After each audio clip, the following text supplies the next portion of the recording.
नमस्कार। HRJ voice of India में आप सभी देखने वालों का इस्तकबाल है, स्वागत है। हमारे बीच में आज ऐसी शख्सियत मौजूद हैं जिनसे हम बात करना चाहते हैं। देहरादून उत्तराखंड की धर्मपुर विधानसभा, जो एक बड़ी महत्वपूर्ण विधानसभा मानी जाती है, वहीं से नई एक पार्टी है जन जागृति पार्टी, जिसने टिकट दिया है वहाँ के एक मशहूर शख्सियत, वहाँ के एक जाना पहचाना नाम जनाब श्री बलबीर तलवार जी। बलबीर तलवार जी हमारे बीच में मौजूद हैं। आज हम बलबीर तलवार जी का HRJ वॉइस ऑफ इंडिया में स्वागत करते हैं। सर, आपका स्वागत है। सबसे पहले तो मैं HRJ वॉइस ऑफ इंडिया का तहे दिल से धन्यवाद करता हूं कि आप लोगों ने मेरी आवाज़ को जनता तक पहुंचाने के लिए जो ये मुहिम शुरू की है, उसका मैं तहे दिल से धन्यवाद करता हूं। सर, सवालों का सिलसिला शुरू हो उससे पहले मैं ये पूछना चाहता हूँ, जैसे बहुत सारे राजनीतिक दल हैं और इस मैदान में उतरे हुए हैं, चुनाव में उतरे हुए हैं, सभी पार्टी अपने प्रत्याशियों को टिकट दे रही हैं, वहीं आपकी एक नई पार्टी है जिसने टिकट आपको दिया है। तो आपकी पार्टी के क्या क्या उद्देश्य हैं, किस लिए आप वोट मांगेंगे, किस चीज़ पर आप वोट मांगेंगे? देखो, सबसे बड़ा मुद्दा तो हमारे उत्तराखंड के अंदर बेरोजगारी, महंगाई और विकास का है। हमारे जो महंगाई है वो चरम सीमा पे है इस समय उत्तराखंड के अंदर। आप ये देखो, गैस सिलेंडर जो 300 कुछ रुपये का मिलता था वो आज 920 रुपये का है। तेल सरसों का जो हम 80-90 रुपये में लेते थे वो आज 200 रुपये लीटर है। इसी तरह दालों के भाव भी 60 से 70 से बढ़कर 100, 110, 120 रुपये हो रखे हैं। आम आदमी की कमर इतनी टूट चुकी है कि उसको अपने घर की किचन चलानी जो है बहुत भारी पड़ी हुई है। दूसरा है रोज़गार का मुद्दा। उत्तराखंड के अंदर रोज़गार की बहुत बड़ी समस्या है। सरकारी संस्थानों में रिक्त स्थान पड़े हैं, लेकिन सरकार उनको भरने का नाम नहीं ले रही। रोज़गार के लिए कोई साधन उपलब्ध नहीं कराए जा रहे जिससे जो है रोज़गार को बढ़ावा मिले। खेती जो है वो हमारे उत्तराखंड में शून्य के बराबर ही होती है। यदि हम इसको बागवानी के साथ जोड़ें, उसका डेवलपमेंट करें, उसको नई तकनीकी के हिसाब से उसको आगे लाएं, तो कुछ भला उससे रोज़गार का हो सकता है। जी, आपने बताया कि आप विकास पे काम करेंगे जी। जो बेरोजगारी है उसको रोजगार प्रोवाइड कराएंगे। मैं ये बात पूछना चाहता हूं आपसे कि आप 5 राज्यों में जैसे चुनाव लड़ रहे हैं जी, तो उत्तराखंड की किन किन सीटों पे चुनाव लड़ रहे हैं और आपको कितनी सीटें जीतने की उम्मीद है? उत्तराखंड में हमारी पार्टी ने अभी 13 तो डिक्लेयर कर दी हैं सीटें, और उसके बाद अभी हल्द्वानी के प्रभारी जो है हमारे, उन्होंने उधर हल्द्वानी में 8-10 सीटों पे नामांकन लोगों के करवा रहे हैं, और 10-12 सीटों के लिए कल भी लोग आ रहे हैं हमारे पास जो टिकट लेके जाएंगे अपना। और कोशिश हमारी यही रहेगी कि नामांकन तक हम 70 की 70 सीटों पे अपना जो है दावेदारी करेंगे। चलिए, 70 की 70 सीटों पर आप लड़ रहे हैं। एक बार मैं चाहता हूं हमारी जनता जो आपको वोट देगी उसको आप अपनी पार्टी का नाम बताएं और अपने राष्ट्रीय अध्यक्ष का भी नाम बता दें।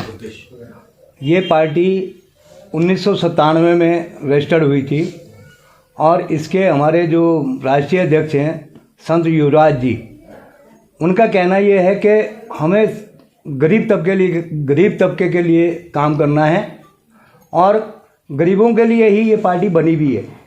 मैं आपको बता दूं कि हमारी पार्टी ने ये निर्णय लिया है कि जब बच्ची घर में जन्म लेगी, बच्ची के जन्म से लेकर उसकी शादी तक उसके खाते में 1500 रुपये महीना हर महीने डाला जाएगा, ताकि अभिभावक को उसकी शादी में दिक्कत ना आए।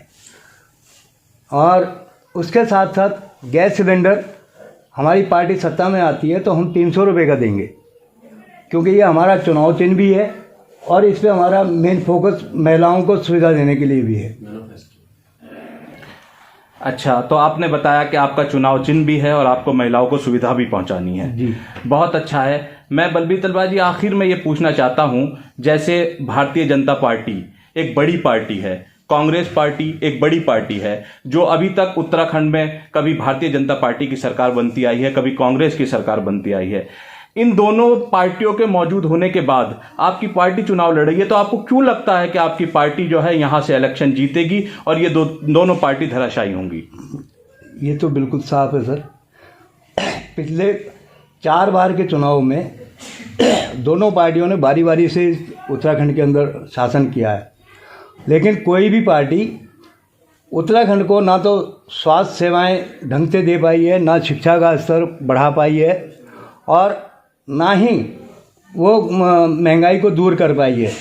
आज के दौर में अगर हम देखें तो उत्तराखंड के अंदर बेरोजगारी चरम सीमा पे है, स्कूलों की हालत जर्जर हो रखी है, अस्पतालों में लोगों को दवा तक नहीं मिलती।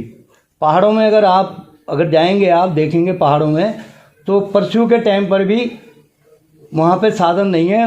परसों के लिए भी महिलाओं को देहरादून या हल्द्वानी जैसे शहरों में लाना पड़ता है। तो ये सारी चीज़ों की जो वो है, इसका जो कारण है वो हमारी सरकारें हैं। इन्होंने मुख्यमंत्री तो बदले, मुख्यमंत्रियों के बदलाव करके इन्होंने मुख्यमंत्रियों के विकास तो किए, और इस बार तो हद ही हो गई। बीजेपी ने तो 3 मुख्यमंत्री बदल दिए। तो ये तो विकास की सीमा तो यहीं से पता लगती है कि ये कितना विकास कर रहे हैं। ये तो अपने लोगों का विकास कर रहे हैं, जनता का विकास कोई नहीं कर रहा। और यही हमारा मेन मुद्दा है, और हमारी पार्टी जो है इन सब मुद्दों पर विचार करेगी और एक स्वच्छ शासन जो है इस उत्तराखंड को देने की कामना वो करती है, उसके लिए प्रयत्नशील है। चलिए, आपने बताया आप धर्मपुर विधानसभा से चुनाव लड़ रहे हैं जी, और आपको उप मुख्यमंत्री का चेहरा भी घोषित किया है आपकी पार्टी ने जी। इसकी कोई खास वजह? अब ये तो लोगों का प्यार है और महाराज जी का आशीर्वाद है कि उन्होंने मुझे इस योग्य समझा। हमारे प्रदेश के जो अध्यक्ष हैं उन्होंने मेरे लिए वहाँ पे अप्रोच लगाई, और मेरे को जो भी दायित्व मिलेगा मैं उस दायित्व को बखूबी निभाऊंगा। सियासत का दौर चल रहा है, चुनाव का दौर चल रहा है। एक सियासी सवाल आखिर में मैं आपसे कर लेता हूं बलबीर तलवार जी। सियासी सवाल मेरा ये है कि आपका किस राजनीतिक पार्टी से टक्कर है? आप किस राजनीतिक पार्टी को अब इस चुनाव में हराने जा रहे हैं? देखो, सत्ता में बीजेपी है और हमारी लड़ाई बीजेपी से है। बीजेपी को सत्ता से बाहर करना है और हमारी पार्टी सरकार बनाने जा रही है और हम सरकार बनाएंगे। बहुत बहुत शुक्रिया। अभी हमसे बात कर रहे थे बलबीर तलवार जी। बलबीर तलवार जी ने बहुत सारी बातें बताई कि वो विकास के लिए वोट मांगेंगे, वो विकास के लिए, बेरोजगारी, बहुत सारे मुद्दे बलबीर तलवार जी ने बताए। बलबीर तलवार जी, बहुत बहुत शुक्रिया हमारे इस चैनल पर आने के लिए। मैं कैमरामैन पर्सन सलमान अली के साथ खुशाम अमीर, Dehradun, HRJ voice of India.